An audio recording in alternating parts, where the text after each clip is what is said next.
own land. See, I understood that because I grew up with my grandfather saying we were born in exile. How we get in exile? Well, when the United States brought us in by decree under C.C. Claiborne as the governor, who was brought in from Tennessee, who was a Jayhawker, who was an expert at killing and removing Indians. And he had the approval by James Madison, the President of the United States, to do this. So who do you go to? We couldn't call the FBI. We couldn't call the NAACP. We couldn't call SCLC. That didn't exist. So we fought for ourselves. And stories got passed down. And I heard these stories growing up. And that's what I'm fighting today. To prove that them old people knew who they were. So they passed it down. They passed the stories. They passed the names down of who was doing these things to us. Even the complexion of them.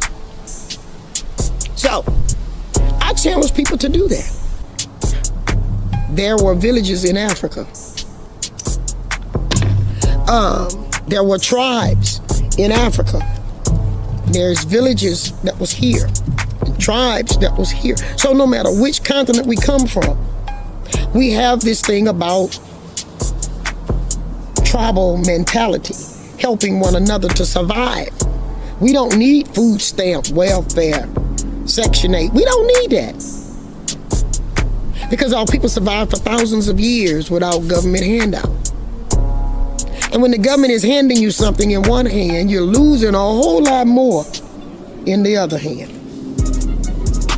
No way the anthropologists, archaeologists know we here and they didn't write it down somewhere. So let me see. Then I run across a book. It was about the mounds of America. I said, well, if this book telling the truth, I should find my mounds in here. Because nobody writes about Shefunkta.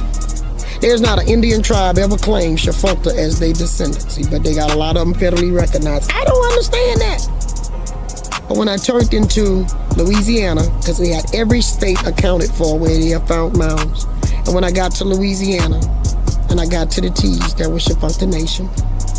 And they said that they dug up the biggest dig right here in what's present day St. Tammany Parish in Fontainebleau Park.